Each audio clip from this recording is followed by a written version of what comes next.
from the studios of WMUL at Marshall University in collaboration with the Dead Podcaster Society. This is Why Radio, a show where I, DJ Drivni Duncan, take you for a ride down information lane and teach you about the world of radio and audio production in the name of answering the question of why radio and learning more about the individuals that are helping to grow and evolve this industry.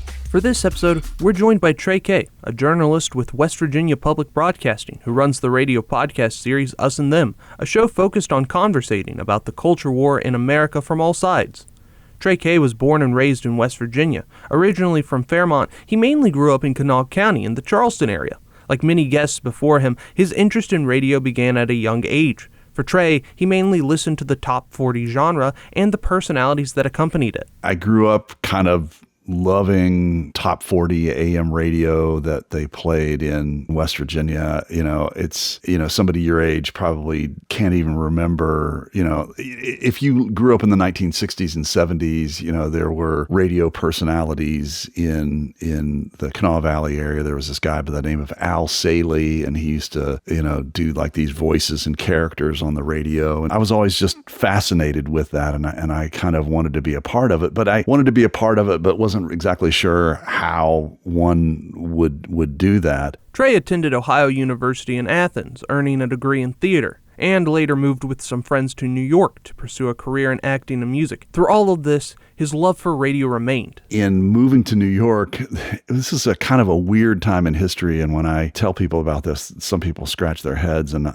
maybe somebody your age, Nolan, may not remember Garrison Keillor. But Garrison Keillor was this guy who was on public radio, and he had this show called The Prairie Home Companion. When I moved to New York, I kind of took that love for Garrison Keillor with me. And in my acting work, with a bunch of friends, we used to kind of hang out on Saturday nights or, Friday nights or whatever. And we would take a beatbox recorder, and we would put a cassette tape in it, and we would sit and drink beer, and we would pretend that we were doing a radio show that was like Garrison Keillor's Prairie Home Companion. And we would pull our guitars out, and we make up songs, and we would, play characters that were on the radio, and we would just amuse ourselves. And we were recording this all the time on a cassette tape. We would do it for a good long while, and then probably fall asleep and wake up the next morning and listen while we drank our coffee to the radio show that we did the night before. And at that point, I kind of thought, God, this seems like a lot of fun. And I had this idea that I wanted to start my own radio show. And I actually did that. In New York, there's a radio station that's still there. It's a big left-wing radio station called WBAI. And I started making prototypes of the Natural Coffee House Radio Hour. And I asked them if they would let me do it. And for a while, maybe about a year, they let me do the Natural Coffee House Radio Hour. That was the name of my show on WBAI. And that was the first time that I ever got into a studio and started kind of messing around with equipment and kind of making scripts for these shows that were kind of funny, and I would write songs for the show, etc. His career would lead him to working at various places, eventually landing a job with PBS. Eventually, he had the idea to make a documentary about a textbook controversy that had overtaken West Virginia, particularly the Kanawha County area. There were fundamentalist Christians who were protesting about the textbooks that were being used in the school system, and just to encapsulate, there's a lot to talk about in what happened in that period in history. But it got to a place where there were things that were going on in my community that just seemed incredibly surprising. There were schools that were being bombed in my county. There were people who were being shot. There were protests. The Ku Klux Klan was marching in their robes down the streets of Charleston and holding a rally on the state capitol steps. And it was something that at the time just seemed strange and weird, and I made a radio documentary, an audio documentary about the Kanawha County textbook controversy. I called it The Great Textbook War. The documentary took Trey about a year to complete. He even said he considered never wanting to make another documentary. When the documentary began to receive recognition, it made Trey reflect on all the things that divided Americans, which would lead to the creation of his radio podcast series, Us and Them. And it got me thinking about how Americans really are very different and how they have very different beliefs on different topics, and that they're very passionate about them, and that a lot of times we are very much in conflict, and we look at the people who believe differently than us, and we either see them as silly, or in a really more tragic way, I think we see them as evil. And so I wanted to make a show about how it is that we have these types of divisions in America, and how it is that we can kind of look across that divide, those issues that we have differences over, and how we can see these people on the other side as humans. He noticed more listeners connected with Us and Them's mission on exploring the culture war divide in America. His listeners aren't just from West Virginia. He's received mail from California and Texas, even from as far away as Germany. The mission is to look at the humanity in people in an era where people seem to become more and more polarized. And in an era where it's so easy, or it seems as though it's so easy, to forget people's humanity. A lot of the things that we look at are inherently American, that we're looking at, various issues that are kind of bubbling up all throughout the nation, but they are more or less human problems. That this whole idea of a divide between people is a problem they have in Europe, and that they have in the Middle East, and that they have in Africa, and that they have in South America. At the time of this interview, the U.S. legislature passed a bill that cut funding to public broadcasting groups such as PBS and NPR. For someone like Trey, who loves the work he does, it's not a question about if he will continue working on Us and Them, but how long he will be able to continue his program. As a mentor of mine used to say, you get some biscuits for doing something. The world has given me a lot of biscuits for looking at the culture war divide in America and the world. We're going to see if I'm going to still keep getting those biscuits to keep looking at this subject. But we're really right now at a time where it's just going to be really interesting to see what our nation wants with regard to this conversation about our politics, about our religion, about how it is that we are different from one another. How are we going to have that conversation? Trey understands the situation Us and Them is in. While he's worried about the show's future, he's happy to see other groups exist to help continue the conversations that Us and Them is having. It's not just me and Us and Them, trying to have these conversations that bridge across differences. I mean, there are organizations all across the nation. I'm thinking there's an organization called Braver Angels that basically is trying to, in communities across the nation, trying to cultivate conversations across these differences. Trey said he isn't worried about the future of public broadcasting. The organizations that receive funding from the Corporation for Public Broadcasting survive on more than one source of funding.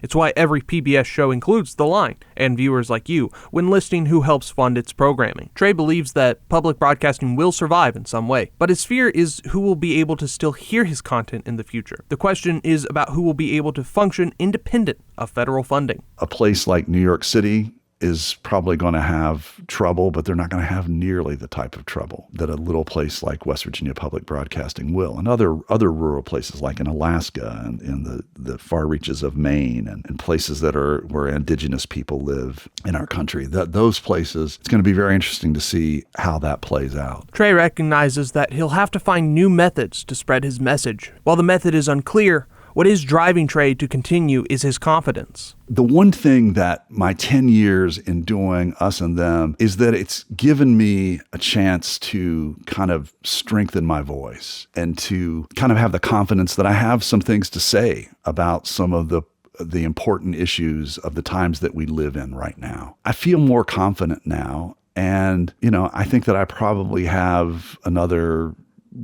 good 20, maybe 25 years in me to continue to use my skills and talent as a journalist and really as a citizen. I'm a good writer. I'm a good storyteller. And I think that whatever happens, how it is that we're going to kind of fund this type of storytelling, this type of journalism, I don't know exactly how that's going to happen. I just know that my impulse is that I'm going to continue wanting to do it. In a time where people are frustrated at one another, society, and their government, Trey said the role of a journalist is more important than ever. But I think that the biggest thing that I need to be doing now as a journalist is documenting what is happening during our times. Because what I believe is happening is that there is a certain force in our world right now that is seeking to kind of muscle a narrative through. And I think that there need to be people like me, and perhaps maybe even young people like you and other people who might be listening to this, to basically document these times. You may have heard the expression that, journalists write the first draft of history. Well, that means historians are going to be coming back and perhaps looking at things that I wrote, maybe podcasts that I made, and maybe I will be part of a narrative where people in the future can kind of look back at these times and say, okay, we can get some type of idea of what was really happening at the time. As mentioned already, Us and Them exists to bridge the divides we see so commonly online and in the real world. What sets a radio show like Us and Them apart from something like a comment section on Facebook is journalistic integrity. For Trey, it isn't about how many clicks or downloads his episodes receive. It's about reporting the truth. If you hear an episode of Us and Them, you know that the people who produced it actually used journalistic principles. That we went through, we did reporting to find the information that we have that we are putting into our episode, and that if we're going to put something out there, we know that it has gone through some type of rigorous standard of how it is that we can basically say this is worthy information. And if it's something that is hearsay or we're just not sure, but it's really something that's sexy and will get people to click on it, we actually, say, no, it's not right for us to do that. A lot of people are like, oh yeah, I saw that on YouTube. It must be true. Or I saw that, and when you ask me what it is of the things that I'm going to be putting out there, I have no idea whether or not it's going to succeed. It's going to connect with people. I don't know if it's going to get a lot of clicks. But the one thing that I do know is that there is going to be some journalistic rigor that goes into what it is that we put there. With how many cuts to funding that have occurred, it's important to recognize why we have sources of information like PBS and NPR. Trey's advice was about recognizing the importance of radio as a format to share information. When I was writing the grant proposal for the Great Textbook War, I had spent all this time kind of writing about, what had happened in Kanawha County, West Virginia, and all the various things, and why it was that we needed to make a documentary about this at this time. And I remember showing it to a friend who also was in radio. And she said, this is good. This is good what you've written. But she goes, the thing that's missing is you haven't told people why it is that you're making a radio documentary about this. The thing that I love about audio is the intimacy. I mean, as you're listening to my voice right now, I'm up close to a microphone. I think you can hear my emotion. You can hear the things that excite me. You can hear the things that cause me pain. And when I'm out doing the reporting that I'm doing, it's really interesting because you're sitting there with somebody and you have a microphone and they're just an arm's length away. And you can feel their soul when you're interviewing them. Sometimes I go back, right now I'm going back and listening to old things that I've did, over the past 10 years and even longer.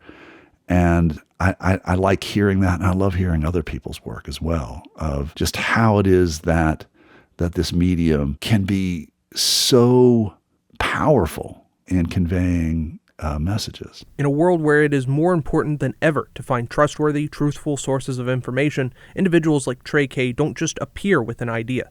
They bounce around ideas until something sticks, and once the spark is struck, they fuel the fire of creativity.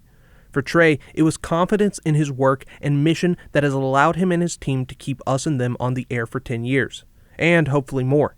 That's our Why Radio moment for this episode. Courage and tenacity. It's standing for one's program because they believe in the value that their idea will bring to their community. It's wanting to be a part of something bigger, part of something that brings to light the things we don't always want to talk about. It's the drive to be honest and ethical in a world where the worst misinformation will get the most clicks. This is my stop, but don't worry. Y Radio will be back for another ride, and if you do miss a cruise, then you can find episodes on Marshall University's Dead Podcasters Society's social media, Dead Podcasters Society MU, on Instagram and YouTube. I'm DJ Drivni Duncan, and you're listening to Y Radio on WMUL FM 88.1 The Cutting Edge.